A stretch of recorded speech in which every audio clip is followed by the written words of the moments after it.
വ്രതനാളുകളിൽ കൈവരിച്ച ആത്മവിശുദ്ധിയുടെ നിറവിൽ ഈദുൽ ഫിത്തർ ആഘോഷിച്ചു. വിവിധ ദേശങ്ങളിൽ ഒരുക്കിയ ഈദ്ഗാഹുകളിലും പള്ളികളിലും നടന്ന ഈദ് നമസ്കാരത്തിൽ നൂറുകണക്കിന് വിശ്വാസികൾ പങ്കെടുത്തു. വിവിധ ഈദ്ഗാഹുകളിൽ ലഹരിവിരുദ്ധ സന്ദേശവും ലഹരിവിരുദ്ധ പ്രതിജ്ഞയും നടന്നു.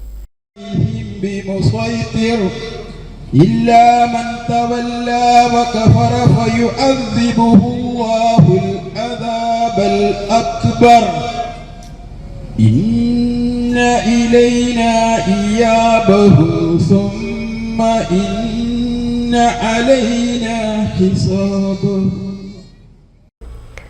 പള്ളികളിൽ തക്ബീർ മുഴങ്ങി. ഒരു മാസക്കാലത്തെ വ്രതശുദ്ധിയുടെ നാളുകൾക്ക് ശേഷം വിശ്വാസികൾ പെരുന്നാൾ ആഘോഷമാക്കി. പുത്തൻ വസ്ത്രങ്ങൾ അണിഞ്ഞും ബന്ധുവീടുകളിൽ സന്ദർശനം നടത്തിയും പടക്കം പൊട്ടിച്ചും പൂത്തിരി കത്തിച്ചും പെരുന്നാൾ ആഘോഷം കെങ്കേമമാക്കി. കുടുംബ സൗഹൃദ ബന്ധങ്ങൾ പുതുക്കാനും സ്നേഹം പങ്കുവയ്ക്കാനുമുള്ള അവസരം കൂടിയാണ് ചെറിയ പെരുന്നാൾ ആഘോഷം. വിവിധയിടങ്ങളിൽ ഈദ്ഗാഹുകൾ നടന്നു. പൊന്നാനിയിലും എടപ്പാളും തൃത്താല മേഖലകളിലും പ്രത്യേകം സജ്ജമാക്കിയ ഇടങ്ങളിൽ ഈദ്ഗാഹുകൾ നടന്നു. കുമരനെല്ലൂർ VK ഓഡിറ്റോറിയത്തിൽ സലഫി മസ്ജിദ് സംഘടിപ്പിച്ച ഈദ്ഗാഹിൽ സ്ത്രീകൾ ഉൾപ്പെടെ നിരവധി വിശ്വാസികൾ പങ്കെടുത്തു. ലഹരിക്കെതിരെ പ്രതിജ്ഞയും നടന്നു.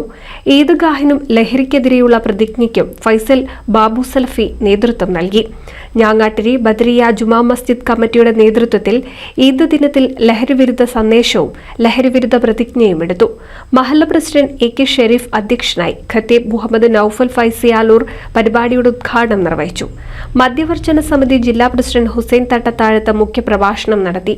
മഹല്ല ജനറൽ സെക്രട്ടറി ഹാരിസ് K ലഹരിവിരുദ്ധ പ്രതിജ്ഞ ചൊല്ലി.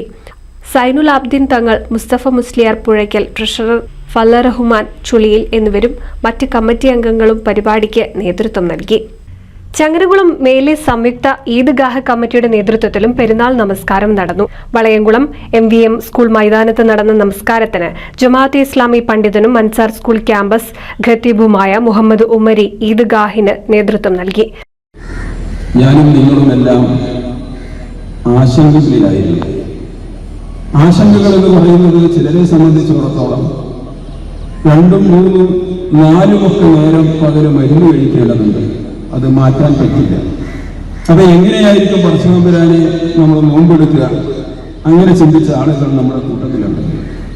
പ്രായത്തിന്റെ വിഷമങ്ങളും പ്രയാസങ്ങളും അവർ ചിന്തിച്ചു, പടച്ചതമ്പുരാനെ എങ്ങനെ നോമ്പെടുക്കാൻ കഴിയും?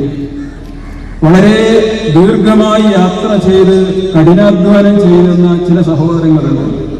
അവരും ചിന്തിച്ചു, പടച്ചവനെ നോമ്പെടുത്തുകൊണ്ട് എങ്ങനെയാണ് യാത്ര ചെയ്ത് നോമ്പെടുക്കുക? ഇങ്ങനെ പലതരത്തിലുള്ള ആശങ്കകൾ നമുക്കൊക്കെ ഉണ്ടായിരുന്നു. പക്ഷേ ഇപ്പോഴൊന്ന് ആലോചിച്ചു നോക്ക്, എത്ര സുഖകരമായി നമ്മൾ നമ്മുടെ ആരാധനാ കർമ്മങ്ങൾ നിർവഹിച്ചു.